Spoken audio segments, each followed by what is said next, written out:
Another world, another time, in the age of wonder. Join me as I discuss the Dark Crystal Great Conjunction 40th Anniversary event. Let's get going. Here there be Skeksis. Allie Finale Studios. I mean, right from the get-go, everyone was super friendly and super welcoming.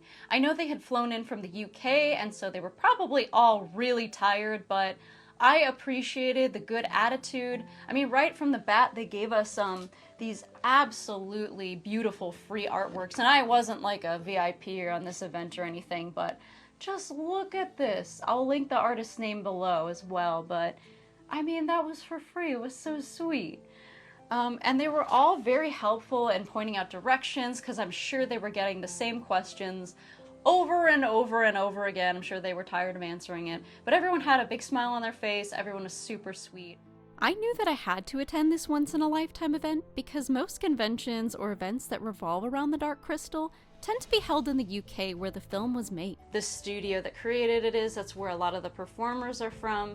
And so we in the US don't really get the chance to see people from there and get to chat with them. And it was a joy to get to meet the people from the Henson Company. I mean, these people are dedicated to what they do. They love every show with every fiber of their being. And a lot of them have not just worked on Dark Crystal, but also Star Wars and Sesame Street, Muppets, I mean, you name it, Firefly, tons of different projects. So it's the versatility and the determination is so beautiful to see from this group of people, because it takes a lot to put on a show like this, especially when there are no human beings in the show. So major kudos to them for making Age of Resistance happen and carrying on Jim Henson's legacy. I mean, they had a band, they had a cosplay contest, they had tons of panels with the writers, the creators, the puppeteers, the voice actors. I mean, it was just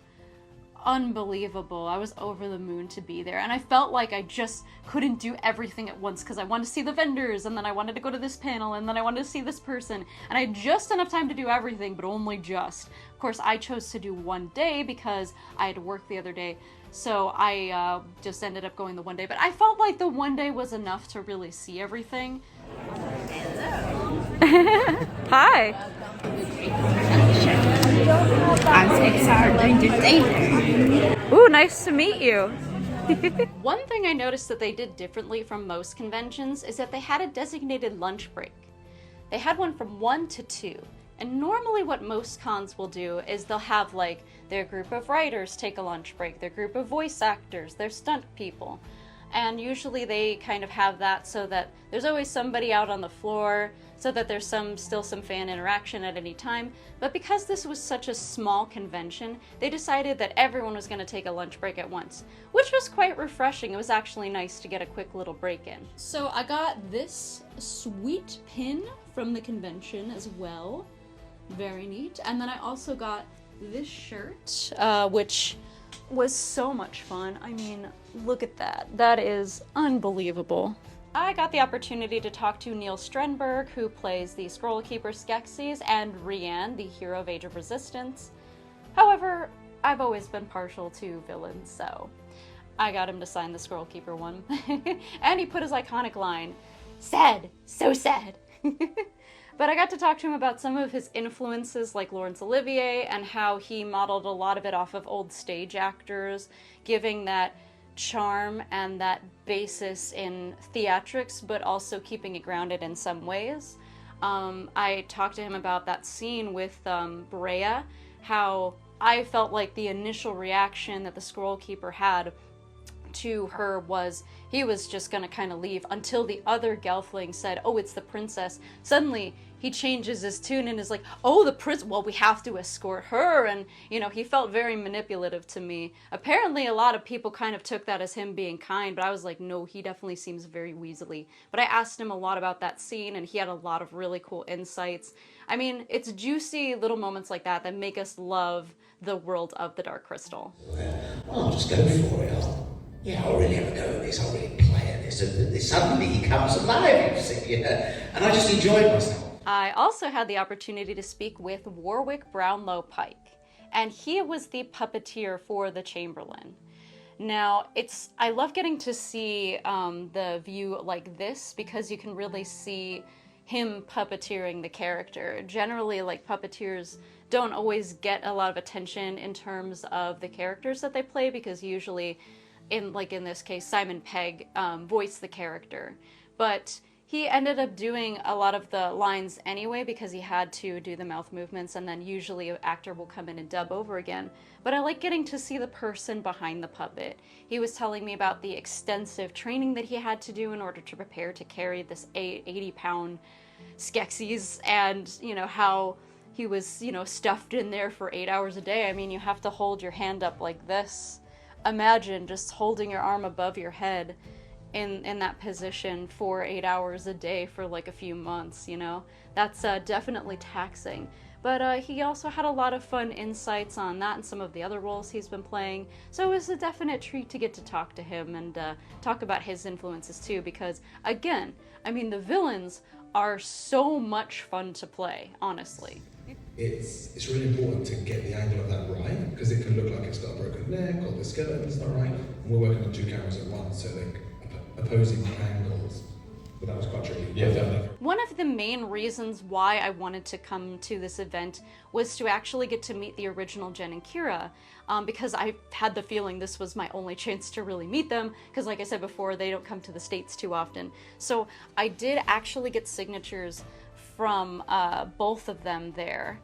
And it was interesting because when I got the opportunity to talk to Kira's voice actress, and I'll put her name here, she was telling me this really fun story about how she had just been to Barcelona and was learning Spanish for the first time, and how when Jim Henson said, hey, Kira's going to be summoning all of these creatures and trying to get herself to escape from, the Skektek, the scientist, she is going to speak in this nonsense language. So what she did was she combined like Japanese, she combined Spanish and English and a bunch of other languages together to form this like magical, nonsensical, like random Gelfling language, which I think is really creative because she said she loved working with the Henson Company because they allowed her to play and they gave her the opportunity to just kind of freely create stuff and choose, which I think is really neat, especially given that like when you have to dub, it tends to be very like static, but she said that there was a lot of opportunities for her to kind of formulate how the character sounded and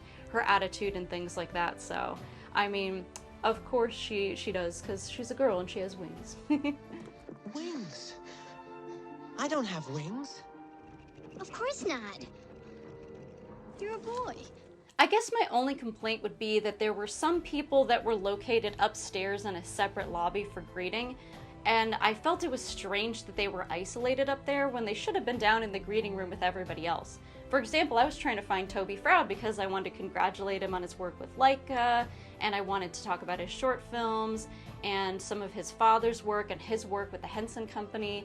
And I didn't find him until the very end because we kept missing each other because we all kept darting back and forth. But it was just strange to have him up in that separate room when he shouldn't have been down with everybody else. I get maybe it might have been because he was doing portfolio reviews and so they wanted to give that private space. But then just use that for portfolio, like the portfolio reviews, and not so much for the greeting for him. Some of the panels were just downright unbelievable. I specifically paid for a Skeksis panel because I was interested to hear what the secrets were behind operating these giant 8-foot turkeys. One of the things I actually learned while being there was that I found it fascinating. There was a gal who was like an armpit gal, and she'd come in and she'd give the puppeteers a rest. So she'd like perch herself underneath their armpit and allow their arm to rest while they were in the puppet because they couldn't take the time to take their hand out. Once it was in, you were locked in for 8 hours that entire day. That's insane. A major props to the armpit girl. We appreciate you. We see you. There's like all of this kind of thing going on. And we have kickboards, so you knew if you were getting close to the set, you feel it, but sometimes you go, whoop! Certain day, The panels were super insightful, and it gave a lot of insight into how hard and difficult the process was of creating this, but how much fun they had. I mean, I remember when they were talking in one of the panels, they were saying like that someone in one of the Skeksis suits turned, and I think it was Neil, and he just burst out laughing because he realized that they were just inside a bunch of turkeys, and this was their life for like the better part of a year. I mean, how absurd is that? But how fun that that's your job, that you literally just get to pilot this giant turkey. One of the big highlights of this convention for me was getting to take the Finishing Your Novel workshop with J.M. Lee, who is the author of a lot of the YA Dark Crystal prequel novels, and he does a lot of like companion things about like the different Gelfling clans and things like that. So it was a treat getting to discuss that with someone who already knows how to fit to a deadline, someone who has already published quite a few books in a lot of the genres that I'm interested in. But yeah, that's mostly because you all know that I'm working on my novel right now, so it was a treat getting to ask a lot of questions of him, and he was very open and honest about a lot of things, and it was refreshing, absolutely. He taught us everything from how to overcome writer's block to creating the perfect agent query letter. Getting a novel done is such a huge task, but taking the workshop from someone who's been there really helps. Going and doing this actually allowed me to make some connections with other fellow writers who were interested in not only the Dark Crystal, but fantasy and darker stories and things like that. So we all kind of made connections, and now we still kind of follow each other and help each other out with our work. So yeah, you never know where you're gonna meet the right connections or where you're gonna find your tribe, so to speak. So, you know, just try things. You never know what's gonna happen. I could not believe this. I did not believe it until I ran up there and they were shaking my hand. But yes, I actually won a Weta Workshop Gartham figure. Allison Duty!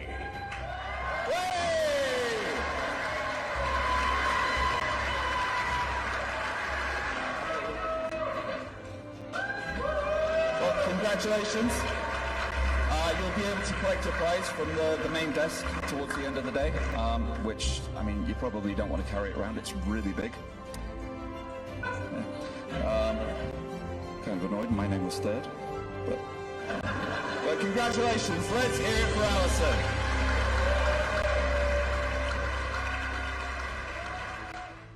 It is huge. It lights up, and it has all the beautiful like runes on the side. It is, holy crap. I have always wanted a Weta Workshop piece, and I cannot believe I won the raffle. Like, what?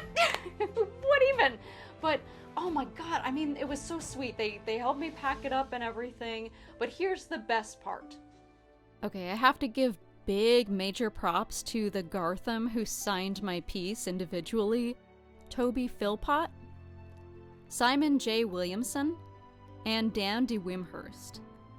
Two of those guys signed this piece for free, and one of them at a major discount. It was very sweet of them. It was the end of the convention, and they decided, here, we're gonna help you out, which was unbelievably nice of them. I couldn't believe it. And it not only took my piece from being individual, but it took it from being the prototype to just being a prototype that's also signed by a lot of the performers, which I believe Dan had told me that this was actually based off of a photo that he had done in studio, so pretty sick. The kindness that these men showed to me, chatting with me and signing the Gartham after everything was closing down, spending extra time, it was just touched my heart. They're so sweet, and it really shows their caliber. So I've already said, like, this is gonna pass down from my family to family, this is going from children to children, and I do plan on making a curio cabinet once I have the space, because I know you guys can't see my apartment, but it's like this big.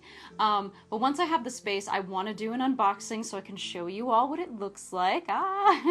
But also I want to decorate a curio cabinet with some of my other pieces. Like, I'm never wearing this. This is, you know, this is so special and so unique, the 40th anniversary pin, that is also going to go in the curio cabinet along with the crystal of power that I happen to have. So, you know, that'll be like another video for another day in the future, but I mean, what? I can't even believe it, honestly.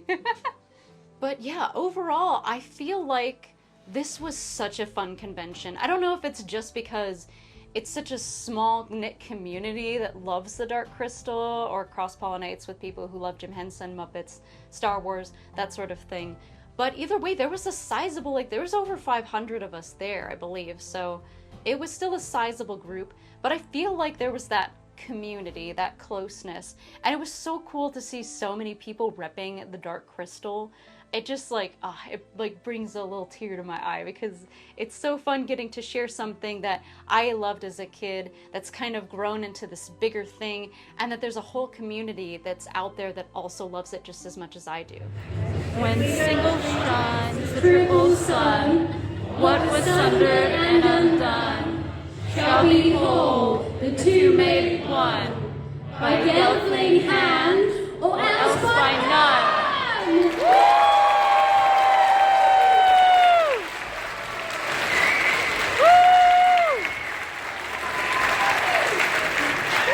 Being said, I really didn't have a lot of complaints about this one. This was probably one of the best conventions I've ever been to, and I was so grateful to get to go because 40th anniversary of the Dark Crystal, one of the first times that this whole group has ever been here from the UK, and I have the feeling we probably won't see a lot of them again. But I'm so glad that you've all came and paid tribute to us all. It's lovely.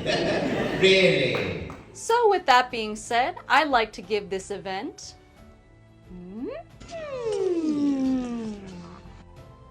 4.9 crystals out of 5. Alright, well that'll do it for today. If you'd like to check out my other event videos, feel free to look at that playlist, or you can click the link here to check out my original Dark Crystal tribute video. Alright, that's it. Allie over and out. Here's looking at you, kid.